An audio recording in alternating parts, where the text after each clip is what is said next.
ഇപ്പോൾ സമീപകാല കേരള ചരിത്രത്തിൽ ഏറ്റവും വലിയ ദുരന്തമാണ് ഇവിടെ ഉണ്ടായിരിക്കുന്നത്.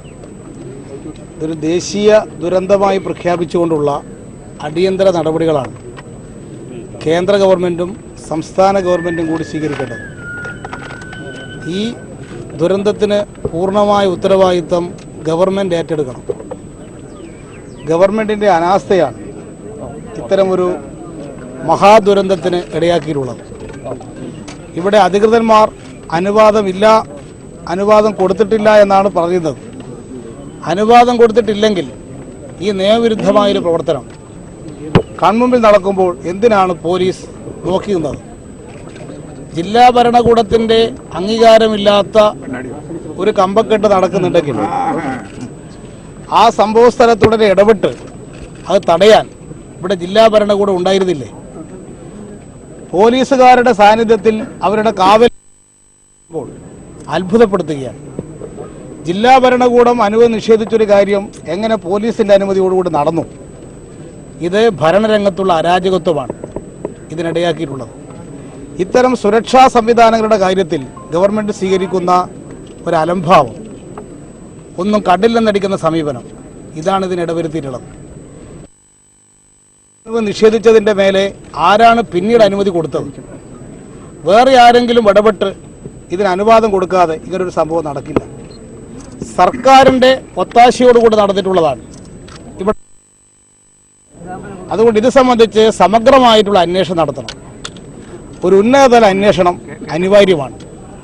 ഇതോടൊപ്പം തന്നെ ഈ മരണപ്പെട്ടവരുടെ കുടുംബത്തിന് വലിയ തോതിലുള്ള സാമ്പത്തിക സഹായം കൊടുക്കണം.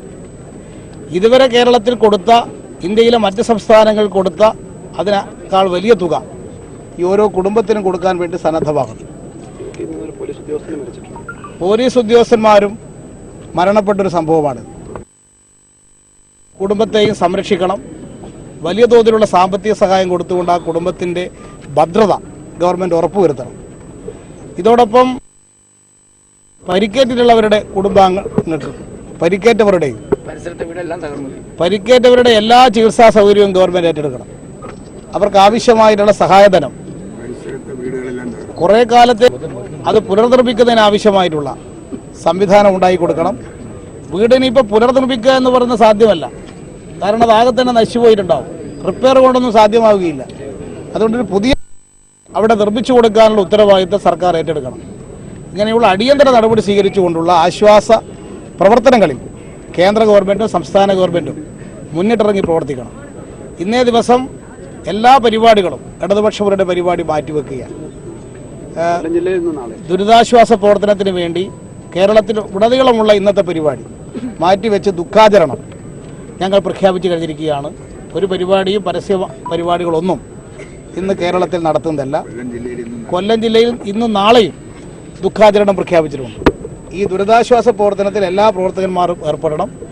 ഇലക്ഷൻ പ്രവർത്തന രംഗമൊക്കെ മാറ്റിവെച്ച് ഈ ദുരിതാശ്വാസ പ്രവർത്തന രംഗത്തേക്ക് എല്ലാ നേതാക്കന്മാരും പ്രവർത്തകന്മാരും ഒന്നിച്ചിറങ്ങി ദുരിതം ബാധിച്ചിട്ടുള്ള ജനങ്ങളെ സഹായിക്കാൻ കഴിയാവുന്ന എല്ലാ സഹായവും ചെയ്തു കൊടുക്കണം എന്നാണ് തീരുമാനിച്ചിട്ടുള്ളത്. അതിലെല്ലാവരും സഹകരിക്കണം. രാഷ്ട്രീയ നേതാക്കന്മാരും ഇങ്ങനെ അനുമതി നിഷേധിച്ചപ്പോൾ അത് കൊടുക്കണമെന്ന് ബന്ധപ്പെട്ടതായും പറയുന്നുണ്ട്.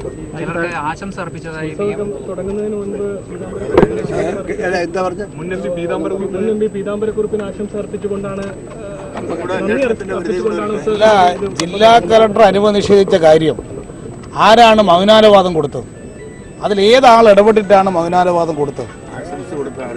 ഇതെന്തിനാണ് ഇങ്ങനെ ആശംസ പ്രത്യേകം കൊടുക്കാൻ കാരണം? തുടങ്ങിയിട്ടുള്ള എല്ലാ കാരണങ്ങളും സമഗ്രമായൊരു അന്വേഷണത്തിന് വിധേയമാക്കണം. ഇതുമായി ബന്ധപ്പെട്ടിട്ടുള്ള വസ്തുതകൾ മുഴുവൻ പുറത്തു കൊണ്ടുവരാൻ സഹായകമായ ഒരു ഉന്നതതല അന്വേഷണം, ഒരു ജുഡീഷ്യൽ അന്വേഷണം തന്നെ ഈ കാര്യത്തിൽ സർക്കാർ അടിയന്തരമായി പ്രഖ്യാപിക്കും. ഒരു സിറ്റിംഗ് ജഡ്ജിയെ കൊണ്ടുള്ള ഒരു ജുഡീഷ്യൽ അന്വേഷണം നടത്തിയാൽ മാത്രമേ യഥാർത്ഥ വസ്തുത പുറത്തു വരാൻ പോകുന്നുള്ളൂ.